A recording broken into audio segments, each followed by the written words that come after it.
Dear students, we are in NCERT 11th class, 11th standard book of accountancy. This is the syllabus of the subject of accountancy. Before we go into the subject, let us discuss the contents. What is the syllabus that is prescribed? Okay. So this is first chapter. Your first chapter is going to be Introduction to Accounting. What is accounting? And the meaning of accounting? Accounting as a source of information. Okay. The objectives of accounting. Why one should maintain accounting? What is the need? What is the necessity of maintaining accounting? And what is the role of accounting? And what are the basic terminology of accounting? These topics will be discussed in first unit. So in this unit, totally this is going to be of theory only, no problems in first chapter. Okay. Coming to second chapter, this is also theoretical one only. And first 2.1 gap means generally accepted accounting principles. See, certain principles have been framed so as to ensure uniformity across the globe. Okay. So these commonly accepted, generally accepted accounting principles ensure that all follows uniform standards in maintaining records. Okay, about them we will come to know. Certain concepts are there in accounting, those also we will discuss. And systems of accounting. Basically, accounting can be maintained in various types.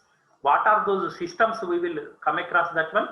And what is the basis of accounting? That also we will discuss. And ultimately in this unit, accounting standards. These are also totally theoretical only in nature. There are no problems up to second chapter. Okay. So coming to third unit, this is recording of transactions. So from this unit, we will start the problems. From this unit, we will be coming across various problems. Okay. Recording of transactions. In this chapter, we will have business transactions and what is the sources of document, accounting equation, using debit and credit. What is debit? What is credit? This is very important terminology in accountancy. Debit and credit. We will come to know about them. Books of, what do you mean by books of original entry? What is ledger? And posting from journal. These are the topics that we are going to discuss in chapter 3. From this chapter onwards, we will come to know about problems. We will have to solve problems from third chapter onwards. Okay. Coming to fourth chapter, this is recording of transactions. In this one, we have to maintain, how to maintain cash book. What is purchases book? What is purchases return? What is sales return? What is journal proper?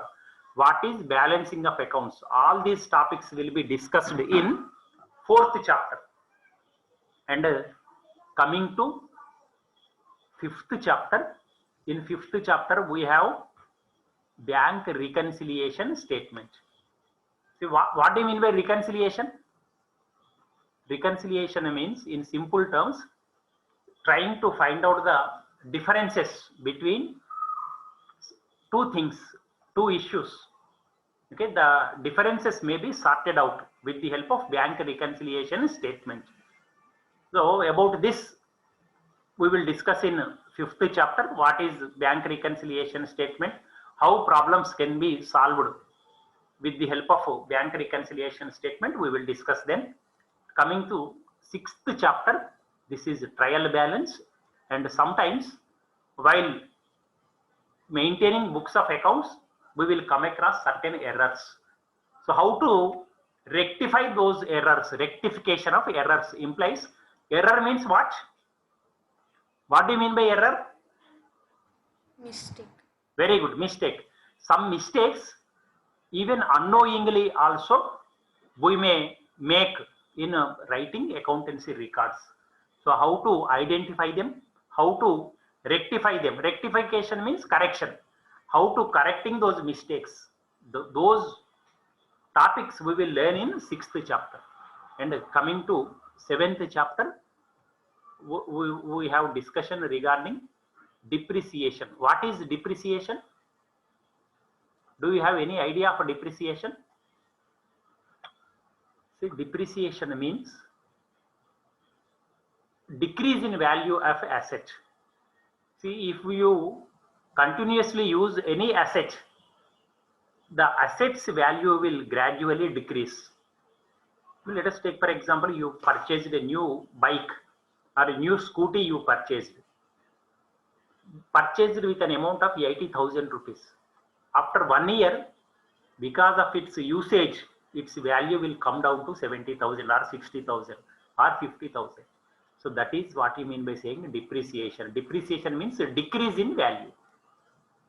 Okay? That decrease in value, how to calculate? You will come to know about it. What is a provision? Do you have any idea? Provision means in accountancy, see, if profits in business, what happens is 1 year we may enjoy profits. Next year, there is no guarantee that we will enjoy profits. Next year, we may incur losses. So in order to cope up with the losses, probable losses in future, what we are going to do is, we are going to put aside some amount of profit. So that profit is known as, that portion is known as provisions and reserves. So how to apportion them, how to allocate them, we will discuss in 7th chapter. That is what you mean by saying depreciation and provisions and reserves. Okay. And the last chapter is bills of exchange or bill of exchange. So what is a bill? What are the terminologies associated with the bills of exchange, with the bill of exchange? We will discuss in 8th chapter. This is your entire syllabus, which is divided into 8 chapters or 8 units. Okay. This is the first unit in your accounting or accountancy. See, in accountancy, basic terminology you have to understand is, first of all, what is business you have to know. Okay, business involves purchasing and producing and purchasing goods in order to sell them for, the most important thing is, for profit motive. This is very, very important. Profit motive is main thing in business. In any business organization, a business will be established to produce or to purchase goods in order to sell them for profit. So that is what you mean by saying business. So in ordinary sense, in normal sense, business means the state of being busy, busyness. But financially or in accounting terminology, business implies purchasing or producing goods and services with a motive to sell them at a profit. Without a profit motive, nobody will enter into business. Nobody will start a business. I hope you agree with me. Okay. Now coming to, see this maintenance of records is not new. It is almost dates back to centuries ago, hundreds of years ago also. Even during the period of kings, they used to maintain a record of the expenditure of the kingdom or of the income of the kingdom, how much they are spending on army, means on soldiers, how much revenue is being generated, how much they are expending, what is their expenditure, everything is being recorded from centuries onwards. But coming to modern accountancy, we have to refer to modern accountancy. See, modern accounting started almost 3-4 centuries back. In 1494, actually, a person called Luca Pacioli. You have to remember this name, Luca Pacioli. See, 1494.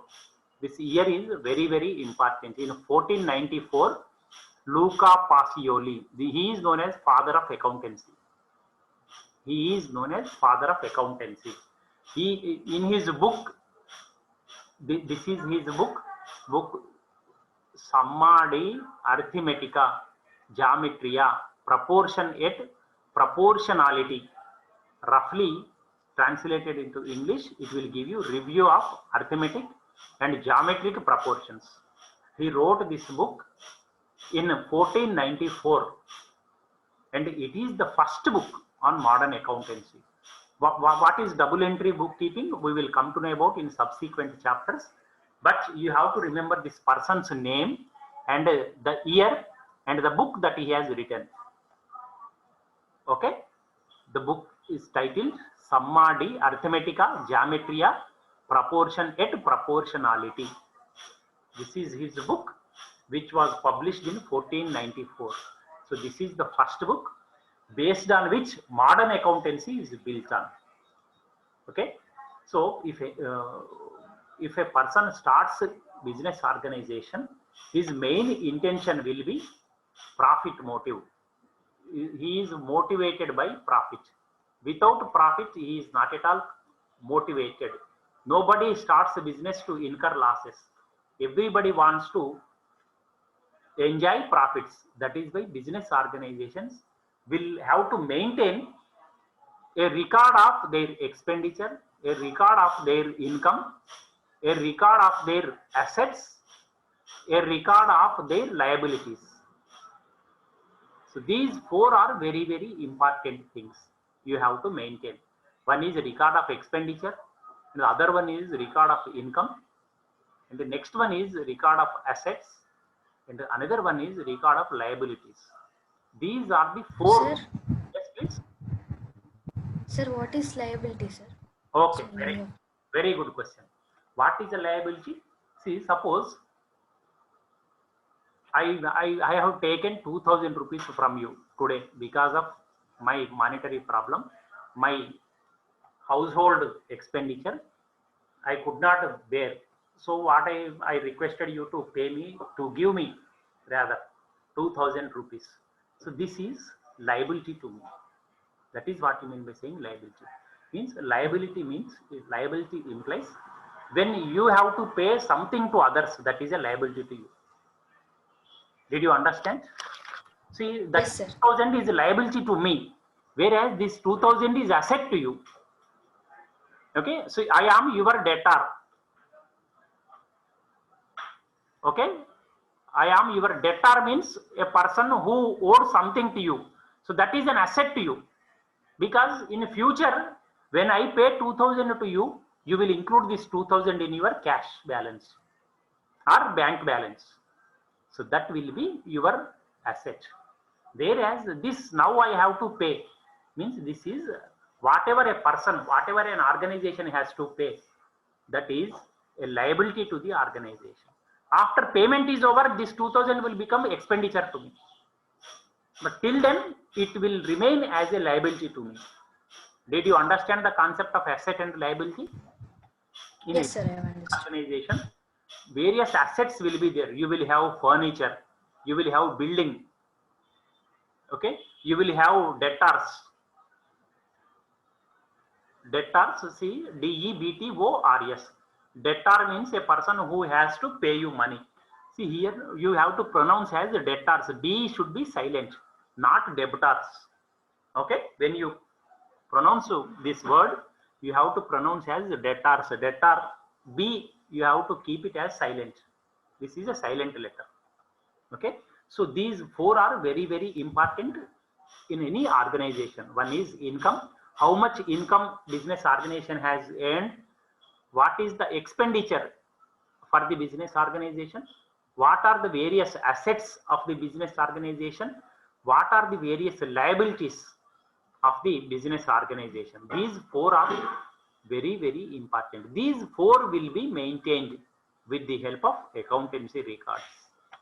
Okay, these four are economic events. These four result in economic events. See, right from morning to night time, we will involve in so many events. Some are economic, some are non-economic. Events can be economic events, and events, some events are non-economic in nature. Suppose morning you woke up in the morning and you swept your house. Is your father paying you any money for sweeping your house? No, sir. No, that is non-economic event. Whereas economic event means your father in the morning goes to market to purchase vegetables. That is an economic event. Means economic events result in income or expenditure, or will change your assets position or your liabilities position. So economic events only will be recorded in accountancy. Non-economic events are not going to be recorded. That is the limitation of accountancy. See how much you have, how much energy you have used in sweeping your house. We cannot estimate in monetary terms. If you calculate with the help of calories, this much amount of calories have been utilized for sweeping your house, that is fine. But what is its monetary equivalent? Nobody can say. Am I correct or not? So only economic events will be recorded in accountancy. That you have to remember. Okay, what are the economic events? These are the economic events. You can see sale of merchandise to the customers. Merchandise means goods. Sale of goods to the customers. Rendering services to the customers. Those services, see, are goods. See, in this sentences you can find I mentioned goods or merchandise, and in the next sentence service came. Services are both same. Goods and services, are both of them same? No, sir, different. How they are different? How they are different? How goods are different from services? Can you give one example? Now let us take for example, in your house you will have electric fittings. Electric fittings are there, no? Switchboard, wires, all those are there, no? They are